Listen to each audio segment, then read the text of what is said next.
Gold Trails and Ghost Towns. Share the adventures of our early pioneers as we explore the development of the Pacific Northwest and beyond. With your host, Mike Roberts, and historian Bill Barley.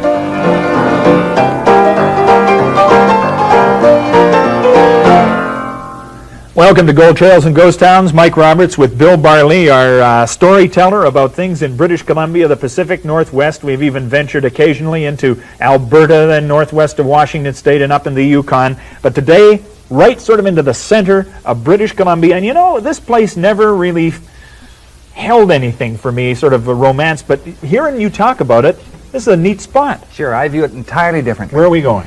Quesnel, not to be confused with Quesnel Forks. Now, there are two Quesnels. Yep. The first Quesnel really was Quesnel Forks. And then there was another Quesnel, which was called Mouth of Quesnel or Quesnel Mouth. Later became known as Quesnel. Mm-hmm. Both of them on the Quesnel River. Both established actually in 1859. Now, Quesnel, the town we're talking about, I think has a very interesting and fascinating varied history. Came into being really in 1859. Mind you, the Indians had camped there. And it's on the junction of two rivers, Mike. It's on the junction of the Quesnel River where it drives into the Fraser River. So it's a natural place. The Indians camped there for generations, probably thousands of years. But when the Fraser River rush came up in 1859, a lot of the miners went straight on, right up the Fraser. They weren't good prospectors. They were more eager. They were too crazed to find the gold. They were going headlong after the gold. But some of these miners were experienced. And one of these was a guy called Black McDonald, or Ben McDonald. Ben McDonald came up here. He stopped, panned the area, panned the junction where the Quesnel came in, which they called the canal. They didn't pronounce things too clearly. That's right. Okay. And so he went east on the Quesnel. And he went up to Quesnel Forks, and then they eventually branched out into the Caribou. But behind these individuals came the Chinese in the wake of the white miners. And there were some very wise Chinese came into this area. And they looked at this flat and they looked at it with a different eye. They knew it wasn't in the center of the gold fields, even in 1859 and 1860. The gold fields were to the east. The major gold fields in the Caribou were to the east and far distant. But they looked at this and thought, this may become a distribution point. So right then, as early as 1859, some of those Chinese established their headquarters right on that particular junction. And it was very interesting, Mike, because they were basically right.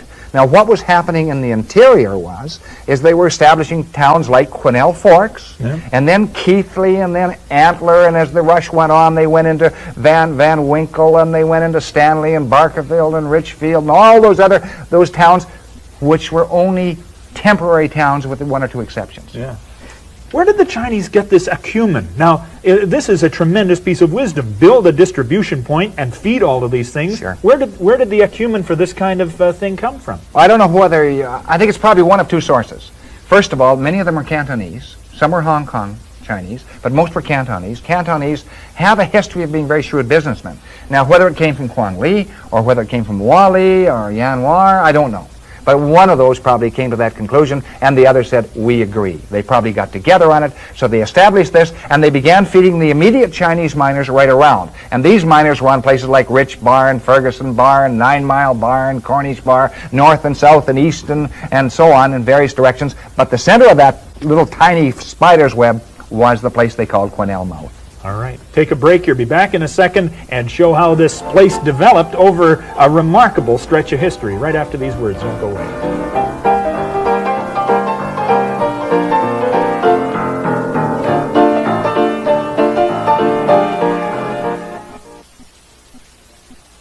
Welcome back to Gold Trails and Ghost Towns. We're talking about Quesnel today. Around about 1860, 1862, it becomes obvious that it's not going to be Barkerville. It's not going to be. It's going to be Quesnel. That's going to be the hub. No, it doesn't become obvious, Mike. Doesn't it? The government was backing its bet. They thought first Barkerville would be the main town. It would last forever. And then Van Winkle. They centered on Van Winkle. They built government buildings there, and Van Winkle didn't last at all. So now they were caught. They were in a bit of a bind. They had to fall back in another town. And they saw that the Chinese were staying with Quesnel. So they said, maybe we better back our bet.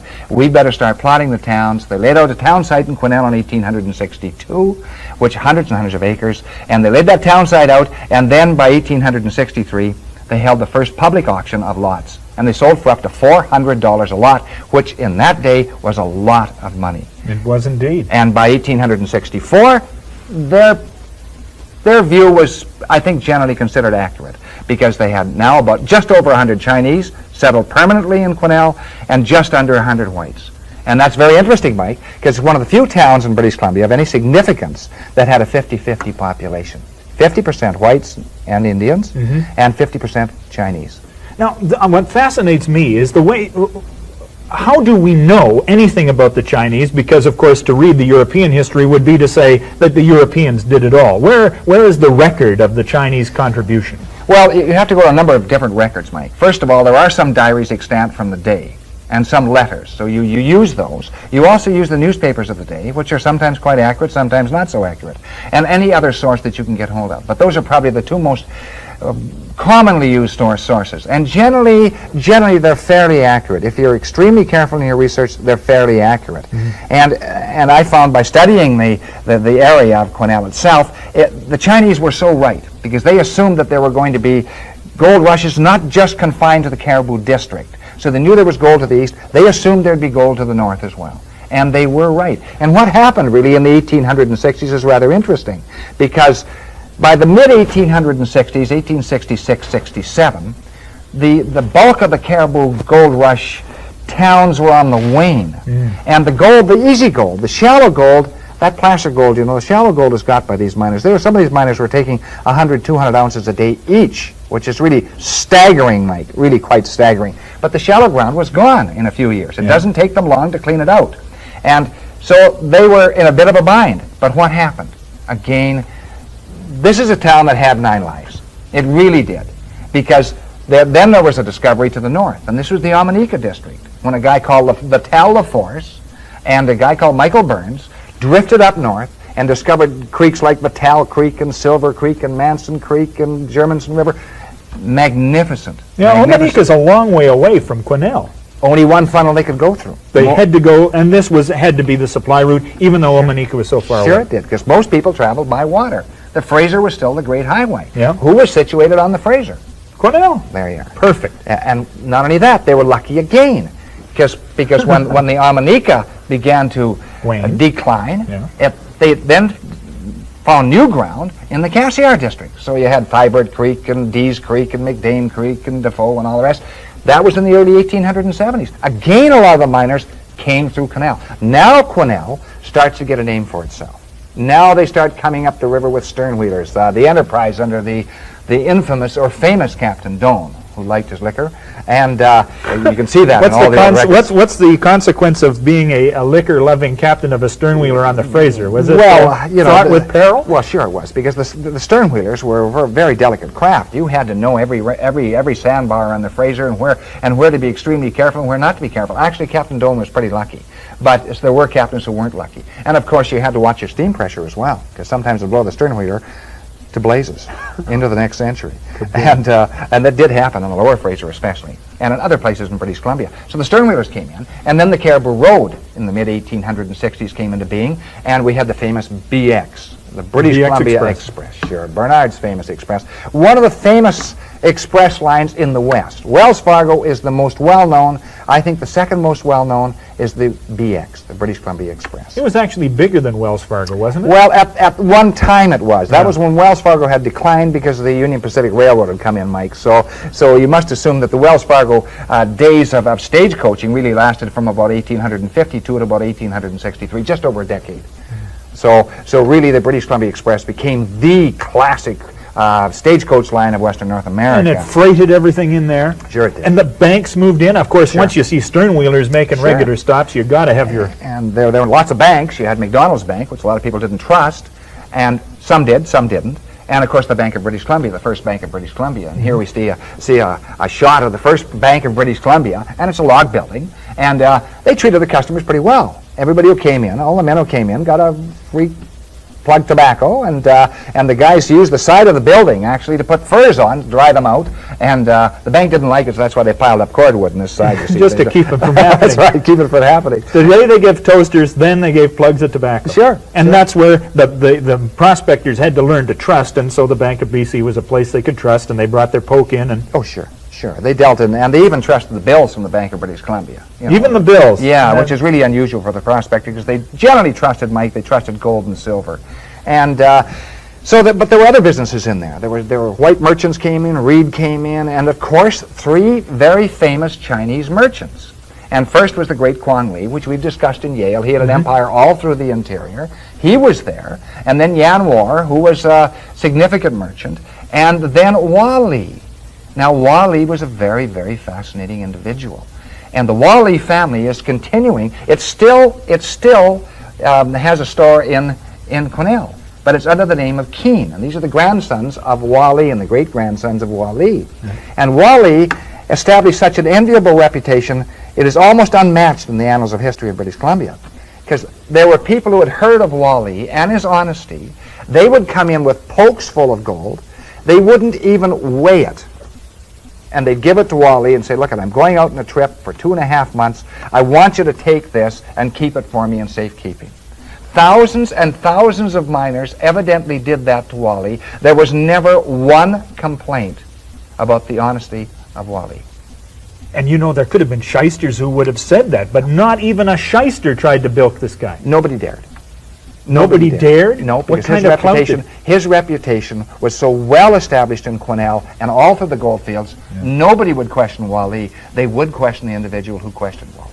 Look at, we've got right here a gold scale. Now this is a recent acquisition of yours. It's such a beauty, and it is a Chinese gold scale from that era? Yeah, it's really quite marvelous. This came from the Hong family, and the Hong family is still in Quesnel in Barkerville. Old Bill Hong, I knew him well, and I'm very pleased to have his gold scales, because this was owned by his father before him. This undoubtedly came into the Caribou in the 1860s, Mike. You see this has a hallmark. There's a stamp. Yes. The Queen's stamp is here. And it has the maker's hallmark just on the other side of that. Yeah. And the Queen's stamp indicate that the scales indeed are accurate.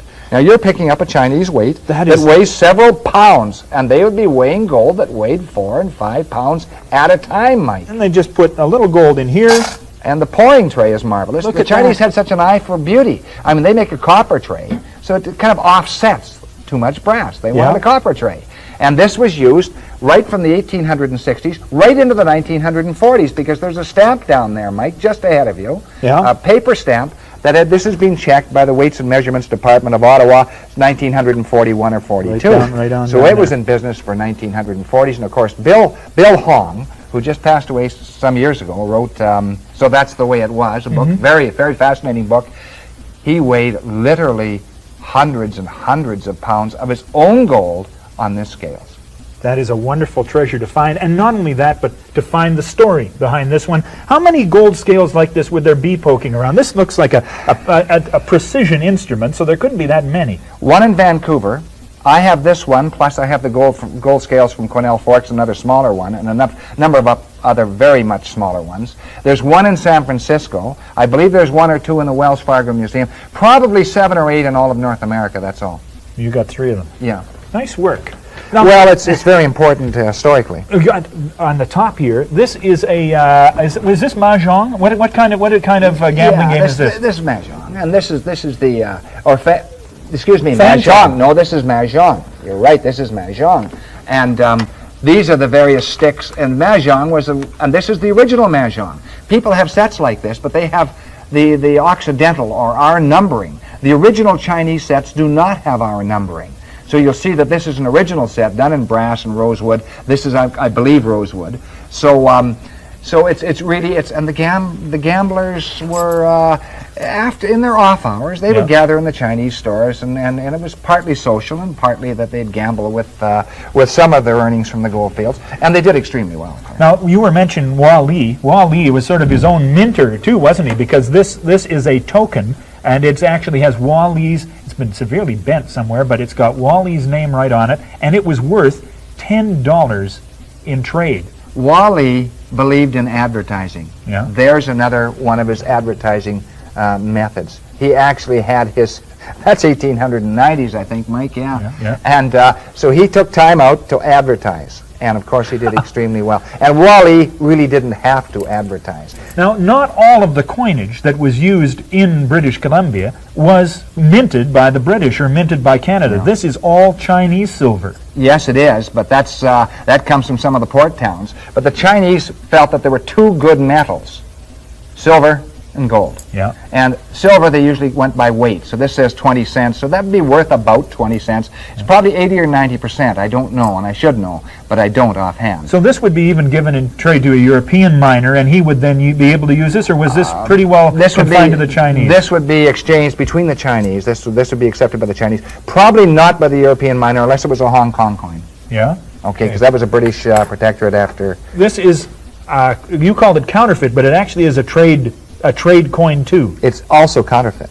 Now, the original trade coins that were traded into China were silver, and the Chinese trusted them. This looks like American. And this is a trade dollar. I don't know what the date on that is, Mike. It's probably 1870s or 80s. This is 1876. Okay, 1876. And a lot of those went into China to help the white miners in places like Wallace, Idaho, and the Coeur d'Alenes, because they wanted to keep silver circulating. And they made a lot of these and shipped them into China. This was one that has a copper base, so it's a counterfeit. And the Chinese would have picked up on that right away. They would have caught that. Even though it says on the front of it 120 grains, 900 fine, it wasn't. It was. It was a bit. Now some of the absolute nonsense. Now, what do you find treasures? Some treasures are as simple as a little, what seems to be tin box, but that's right. This is what a wonderful. What would it be used for? Do you know? Mike, I don't know, but obviously a medicine of some type because of the construction of the box. It's almost a pewter, and this Chinese lettering on the front would tell you exactly what was in the box. And probably made in Canton, or the environs of Canton. And, but I don't know what was in the box. My apologies if I'm holding it upside down. I don't read Chinese. I think this might be right side up, but and we should get somebody to translate this for us. Actually, I've had a lot of my work translated by Winnie Louie at the UBC, so I do have Chinese translators that are available to me.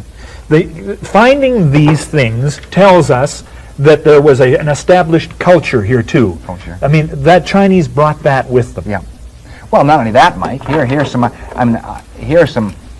These are equivalent to sterling silver. They're probably 80 to 90% silver. Who would have worn these? Would these have been worn by men or women? Well, actually, men also wore jewelry of this type. In fact, I found a bracelet along with Doug Dodd, an old friend of mine, on the Chinese camp way up the, well, some miles north of Quesnel, and we found some from silver jewelry and some gold jewelry, which I showed in a program some years ago in Manel, Mike, probably 4 or 5 years ago. And this is very, very nice stuff. It shows the craftsmanship of the Chinese. And some of the Chinese, of course, were extremely wealthy. Wali was very well off. The Hong family was extremely wealthy. And Quang Li was the equivalent to the Hudson's Bay Company. I mean, he would match them dollar for dollar. He knew what he was doing. Oh, yes, indeed.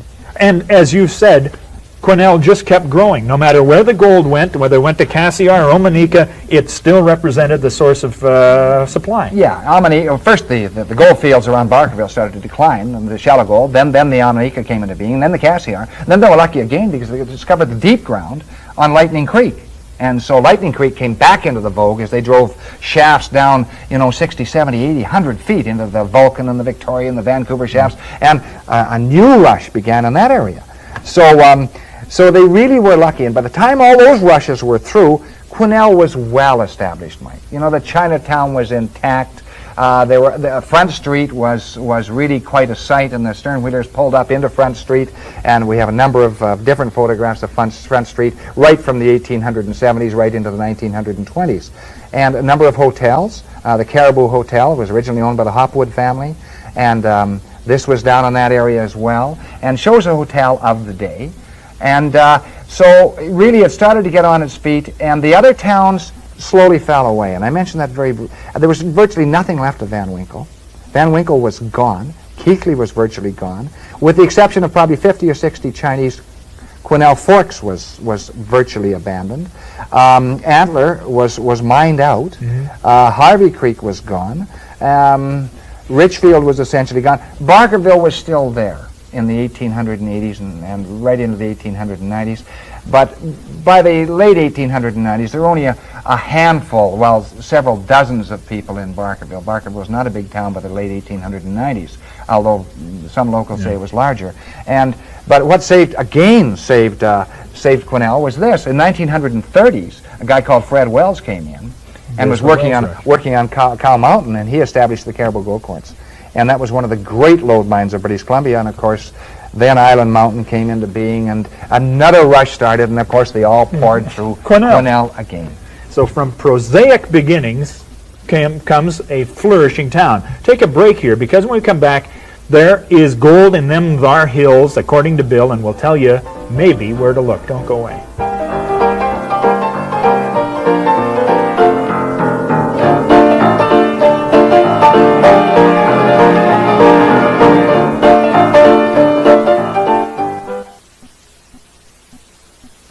Welcome back to Gold Trails and Ghost Towns. I've got a map in front of me here, and this map is treasure enough. It was a federal government map done in 1886 by whom? Amos Bowman. And it is so detailed. It has the names, it has the locations of cabins, it has everything on here. And this is Antler Creek. You were just alluded to it. This was a precious creek, eh? Yeah, you bet. It was one of the great gold creeks. It was discovered, in 1800, in the fall of 1860, and really stampeded in 1861.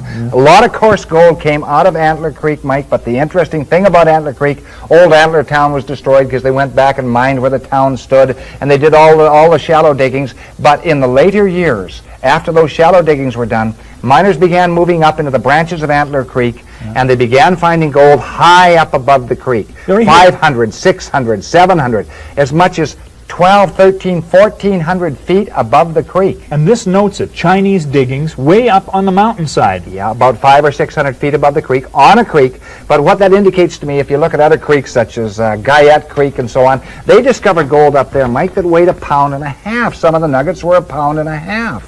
This means to an experienced placer miner that there was a high ancient channel, pre-glacial channel, that went high above that creek. And of course, when the creek deepened, it cut off parts of that channel, but part of that channel is still intact. And where you come across it, that's where you get the coarse gold. Now, that's why the Chinese were digging way up there. But you don't figure they found it all? No, of course not. Of course not.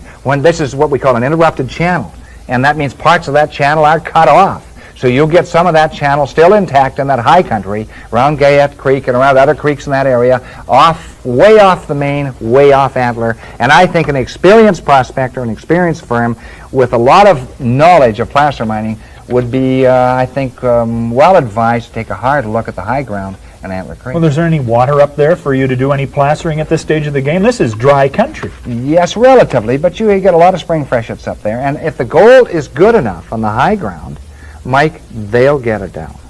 And there could be still some on the high runs above Antler Creek. It's one of the creeks that has been concentrated on for high ancient channels. Antler Creek is probably the best in the Caribou. Well, I'll never feel the same about Quesnel again. It's just, even though it has a reasonably prosaic background, it stuck, as Bill has already described. It has 9 lives, and it survived rush after rush after decline after decline. And when you head back up to Quesnel, think of it in those terms when you go there now. That's all for Gold Trails. Back again next week with more. See you then.